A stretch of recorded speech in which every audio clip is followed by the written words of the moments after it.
Let's talk about something that's on a lot of people's minds: passing on your wealth to your kids. If you've worked hard to build your wealth, you want to make sure it benefits your kids and grandkids. But here's the challenge. How do you pass down that wealth without ruining their work ethic, ruining their values, or their financial responsibility?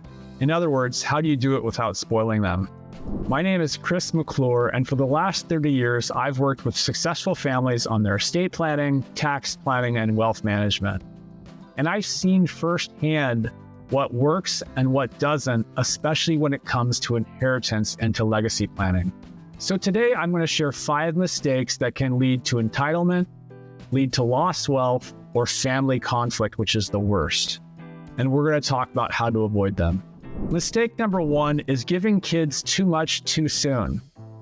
My client Jim built a successful business, and instead of handing his kids a lump sum, he used a trust that provided support only if they met certain milestones, like getting a college degree, or going to work, or making sure that they were smart financially.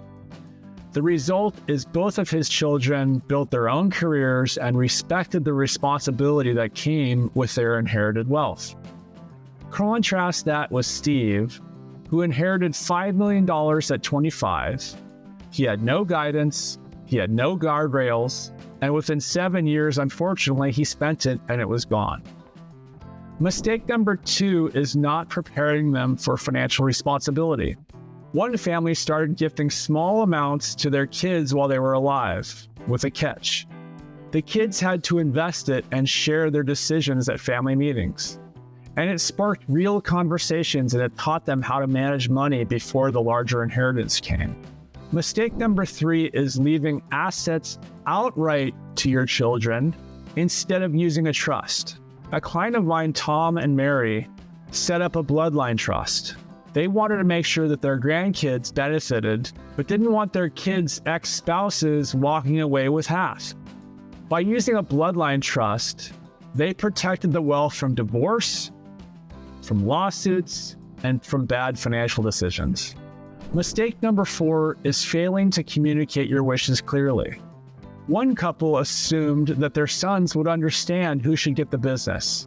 But after they passed, it really wasn't clear, and the boys, unfortunately, a lot of resentment followed. They started not liking each other because they didn't know what to do with the business.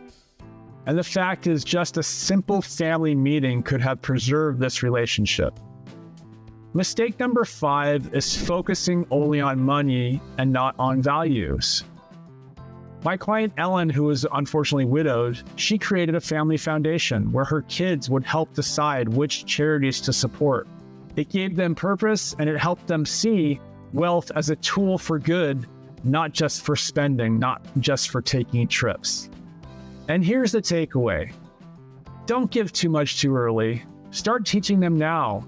Use trusts, not just wills. Communicate your plan and pass on your values, not just your dollars. If you want help creating an estate plan that protects your family and preserves your legacy, let's talk. Feel free to click the link below to schedule a consultation for us to chat. And if you found this helpful, share it with someone that's thinking about these same questions. Thanks for watching, and I'll see you next time.